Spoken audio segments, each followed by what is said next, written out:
Hey guys, it's Trafotin. I thought today would be a great time to have a frank conversation about the biggest buzzword in tech right now: artificial intelligence. More specifically, generative AI, because it's all the rage right now. And, it's just like the next piece of corporate vaporware to ruin a profession of service workers or creatives or all of coding as we know it. AI has dominated the conversation of tech for a long time now, but no matter who talks about it, it's always very divisive. You're either shaking your fist at the AI cloud in the sky, or you're the tech bro praising the almighty robot and praying in hopes of the next Roko's basilisk. But I can't help but feel that there should be a little more nuance to the issue of AI. And people are very quick to blame our culture for extremism, but I think that this sphere of tech actually has a bigger problem. And that problem is the personification of artificial intelligence and its issues. Personifying artificial intelligence removes accountability and responsibility from the entities that create it and the people who use it. And despite the claims of valuing safety in generative AI, the larger tech firms use the idea of personifying AI to maintain their hegemony, or their collective power over society, and the status quo, so to speak. So today, a little over a year after the AI craze, I want to cast some vision on how we can better navigate AI, have an intelligent discussion about it, and why we should advocate for AI that serves people first and that people should use it. Let's start off with the one thing that looms over everything in generative AI: corporate control. Every big tech company wants to get their greasy tendrils on generative AI because they believe that they can use it to get more money. Okay, it's more complicated than that because money's an easy thing to blame. But I think we would go remiss without talking about how much control a lot of big tech companies have over AI, and some of the newer startups that are moving in to try to contest their place. OpenAI, one of the largest players in the AI industry, has a 49% of their for-profit stake owned by Microsoft. And this is also not discounting for the fact that Apple made a push for OpenAI by bribing them with exposure on their devices. And while they might be perceived as behind, Google's no slouch, despite what media outlets and public perception is. Google has a vast amount of data that they harvest from their AI models, including stuff that most big tech companies can't achieve right now, especially independently. This is things like video generation, real-time audio and image recognition, and really strong contribution to open source AI projects. The biggest problems with corporate AI, like OpenAI's ChatGPT or Google's Gemini, is privacy and surveillance. And it should be no shocker that every single tech company, except maybe Apple, has struggled with privacy, and even Apple doesn't even tell you about their issues. When Google tells you that they care about your privacy, deep down in your darkest desires of your heart, you know that Google and privacy go about as well of each other as peanut butter and tuna fish. The most important thing to remember here is surveillance capitalism, where access to your data is sold as a commodity more valuable than the actual money that they might gain out of you or might spend in the process. Even if you aren't willing to provide information or use these tools, they don't care. Your data is going to be fed to all of them anyway, because these companies have a stranglehold over the majority of the internet's contents and how we use it. And of course, this comes to one of the biggest issues of AI, and that's human rights. And I don't think it'd be controversial to say that human rights are valuable. I would sincerely hope it's not controversial. There are some tasks that absolutely need to be replaced by AI because these tasks are just unsuitable to be done by human beings. Nobody, at least in my mind, would like to work in a retail warehouse. Workers are strictly monitored and kept on a strict track to pack and load things to and from a boarding area. But wouldn't it be great if we had robots that did this instead, so people could just operate those robots instead and not suffer in such terrible conditions? Now, I know that most people would balk at a statement like this, and are probably going to claim that I'm a tech bro, but I want to have this consideration in mind when we talk about AI and jobs. If your company is just going to fire you and replace you with AI, maybe You shouldn't have been working that kind of job to begin with. Maybe you would have been better working someplace else where you aren't actively being abused in the workplace and your employer is going to replace you with a computer. And in a different universe, let's say computers evaporated, AI doesn't exist. Your job could have been replaced with something else because this company, or whatever company you work for, clearly believes that your job is worthless. But I think this also gets to the final goalpost of artificial intelligence and just job replacement in general. And it's obviously the growing trend of artificial general intelligence, or the dreaded AGIs.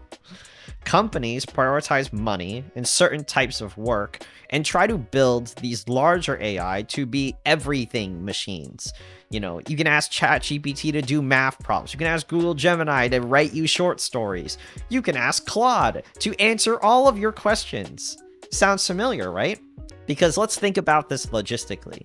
A machine that does everything, like doing math problems, maybe like accounting work, making images for you, writing your emails for you, is in effect doing everything that a human being would be doing. Because I think another thing to keep in mind is it's easy for me to say, if your job sucks, you should quit. I think it's important we also acknowledge that there are some people with certain jobs, and because of their privilege or background, may not have that ability. The problem isn't necessarily LLMs in this case. The problem is actually these companies. LLMs are merely tools, and the cat is out of the bag at this point, so of course these companies are going to use them. What we need to do now is find ways to protect people from being caught in all of this madness.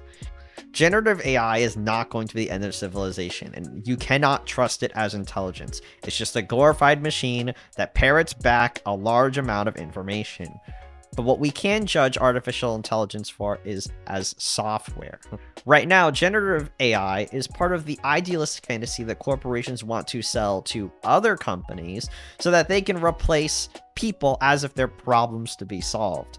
And of course, this is going to put shareholders in mind, but it also has about advertisers, because these new AI platforms are going to be subject to the same twisted market incentives that allow these companies to get where they are to begin with. The biggest problem in all of this is lock-in. Many companies safeguard the information of their models very carefully and refuse to answer any questions about it. Even Mira Murati, the current CTO of OpenAI, fails to come up with any adequate responses to where OpenAI's data comes from. What data was used to train Sora? I'm actually not sure about that. And I think when you look at larger models and the fact that these AI are larger corpuses of information, we can't control many models in web services, and we can't even control what they're trained on. In fact, a leaked internal document at Google warns that smaller, more manageable, and free-to-use AI tools would become part of the norm in computing. In order for real safety mechanisms to be put in place, the process would need to involve real people, politicians, and the rest of the world. The proprietary nature of most generative AI programs means that everyone who isn't a part of these companies is locked out of making it safer, and therefore can't make any changes to it. To prevent this, generative AI should be interoperable and democratized, and it should be available to everyone and allow its users to do everything they want with it, the same way we would use a hammer. Because of the harm that can be done, the same real-world consequences and protections need to be embedded into our laws as well. If current trends continue, generative AI will only perpetuate what's happening in the digital world, what's already happening in the real world. And people need these tools because what they can do is often empower someone who lacks the abilities to invent or achieve something they wouldn't otherwise. Now, I'm going to return the copyright again, and so let's talk about music remixing. I'm not a musician, I'm just doing this from what I know. Now, you've probably seen people remix music online, but have you ever wondered how come YouTube doesn't take these videos down? The reason why is because of this thing in the US copyright law called fair use. Now, there might be an equivalent in your country that's really similar to fair use called fair dealing. And this is what it's called if you live in Canada, Australia, or the United Kingdom. And if you have in another country, there's probably something really similar. And when laws like these impact creators, that means it's going to affect the people with less influence in the world, i.e. the average Joe and Jane on the street. Because when creators get hurt too by these laws, you are going to be hurt as well. Let's talk about cheating. I'm sure everyone's heard a great funny story about cheating since the revolution of AI. When I was younger, I considered myself a fairly good student. Except in one area, math. All the way from middle school to college, I never got anything higher than a D on a math test. Today, when I see people using generative AI to write their essays or do their homework, I'm honestly not that surprised. If I were a student today, you bet I would be telling everyone in that math class to be using Microsoft's Phi 3 to solve all of their calculus proofs or algebraic problems, or do all of their stupid formula. But hang on, Trafotin, aren't you advocating for theft? Aren't you advocating for cheating? Yes, I advocate for cheating. Cheat as much as you possibly can. The caveat I give with that is, if you are going to use AI in your schoolwork, or if you're going to allegedly cheat in your schoolwork, I ask that you be smart about it, and then it's not cheating anymore. Let me explain. If I were a calculus student today, and I'm solving all of my calculus problems by hand, I think it's worth thinking about that's not actually what mathematicians do today when they do research or the work that they do. What you do in school is just menial labor. Mathematicians still need to come up with systems that identify patterns or create new ideas or theories. And this is something that AI cannot do unless they've been explicitly trained on it. And this is a lie that big tech continues to sell. AI cannot create its own ideas independently. It's just based on a large amount of information that's essentially been scraped or stolen from other people. Now, this gets a little different when we talk about stuff like writing or art. And I think the big thing that separates writing and art from something like mathematics is writing and art are something that's inherently personal. Coding and mathematics are not inherently personal. It's just a bunch of numbers and letters that collectively form a tool to accomplish a specific task. That is the real difference that people need to accept between something like mathematics versus artwork. And I'm expecting some angry, licensed and enslaved programmers to lose their minds telling me that they're losing their jobs to GitHub Copilot. So let me clarify this a little bit. A mindset that I think too many people allow themselves to get stuck in is that their work is important. But I don't want to discount that, because your work, it probably is really important. I think an easy trap that people get stuck in is people value their work so much over the actual skills that they have. You should instead pride yourself on the fact that your mind is better at these specific things than other people. And that's the thing that's going to separate you from a generative AI. And it doesn't excuse you from copying your work from a generative AI. Generative AI obviously repeats all this information, and if you're going to write a paper purely using generative AI, you're going to get caught real fast because your writing style is completely different from whatever the AI is coming up with. But on the other hand, when it comes to doing things like conducting research, researching a topic can be very painful for certain people. Have you ever tried looking up random things to do in Bash script, and then you have to comb through hundreds of Stack Exchange articles in Google? In this way, AI can be used as accessibility. And using it this way is no different from the way that people would use Spark Notes or Cliffs Notes from back in the day. You can't just copy the text out of Spark Notes and Cliffs Notes to write your book report. But what you can do is take the ideas from the Spark Notes and Cliff Notes and make something interesting to add to your book report. We don't value art because of the intricacies of a paintbrush. We don't gush over the verbs in an author's writing. And we certainly don't lose our minds because a programming language isn't in base 0. We value art, writing, coding, whatever it is you do, because it's a skill that you have or a group of people have. It's a good segue to talk about a fear that a lot of creatives or just professions in general have, and it's the abuse of AI systems. Everything from AI-generated corn, presidential deepfakes, and the theft of all publicly available data from every big company and budding AI startup. So let's return to writing again, and specifically in this example, I'm going to be using journalism. And here in journalism, we're starting to see how an industry is adapting, or in other ways, perpetuating what has always been happening just a little bit faster. Let me give you some examples. A lot of news outlets are starting to paywall or login wall their content, so AI can't scrape it. The best example of this is 404 Media, where all of their articles are login walled, and you need to log in order to read the articles, but it is free. And then bad news outlets like MSN, Microsoft, USA Today's parent company Gannett, and CNET have completely lost all their integrity and abused their employees by replacing their journalists with AI, which is a code word for you can't trust anything written by any of these agencies at all because they think an AI will do a journalist's job a lot better, which is complete and utter bumpkiss because where is the AI going to actually get this information? There's also some rich irony with the magazine Forbes, you know, an outlet that just allows their journalists to summarize other outlets, and is also ironically upset that a startup company like Perplexity is summarizing the summaries of their news sources. News companies with a lot of reach, or big parent companies like the New York Times or Condé Nast, now want a piece of the AI money pie. And since Wired is owned by Condé Nast, you get articles like Perplexity is a BS machine and are written probably with the incentives from their parent company to get people on their side. The danger side from the emerging lawsuits from the New York Times and Condé Nast is the loss of freedom of expression and the abuse that these companies use over our broken copyright system. Because let's say the New York Times or the Condé Nast were to win their lawsuit.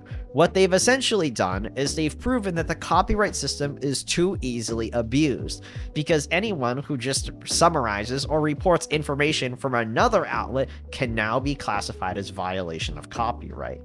Because I think one really important thing to consider, even with fair use, is when you consider legal uses of fair use, news reporting, or the dissemination of information specifically, even if it is a summary from another news outlet, is protected under fair use.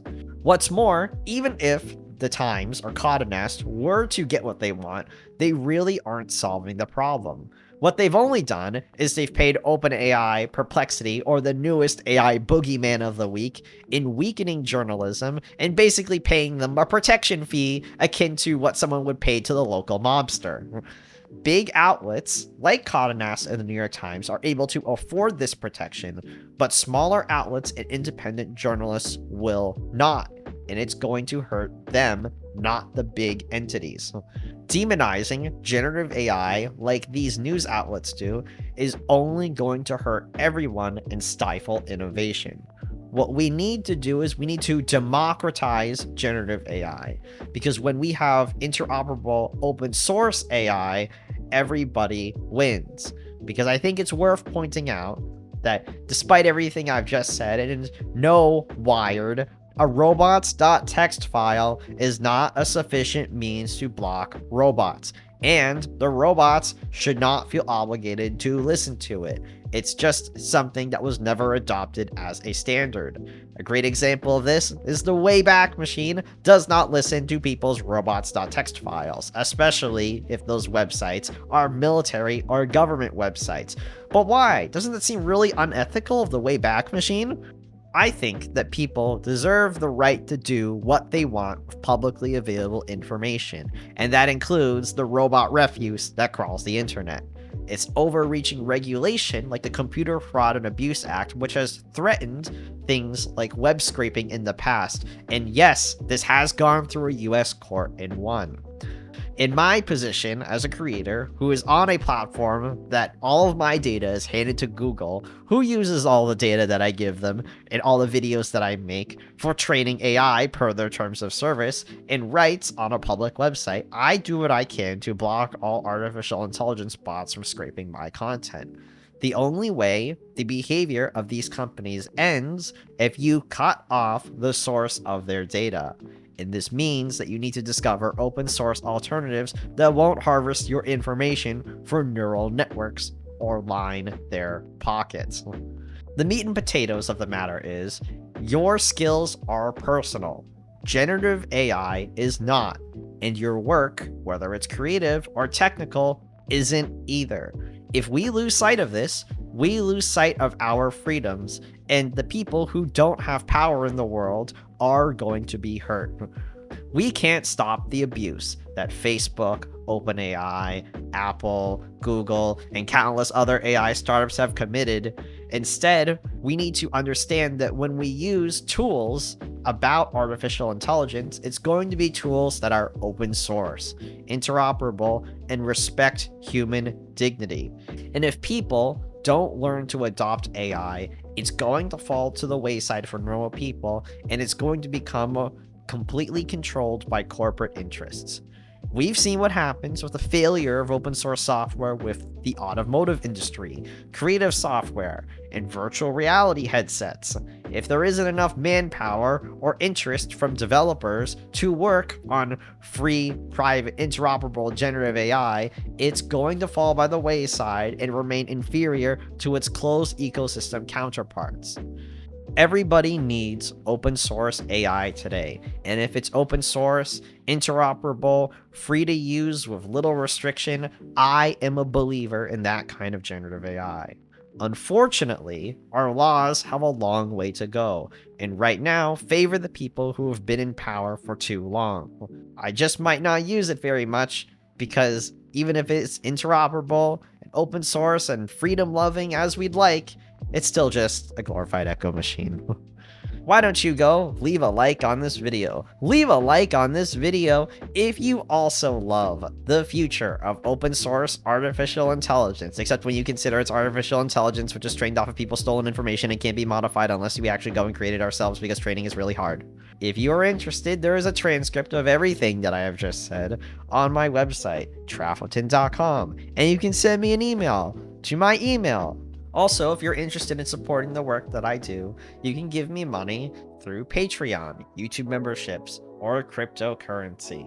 So thank you for watching. I'll see you guys next time, and have a great rest of your week, assuming you haven't escaped the simulation.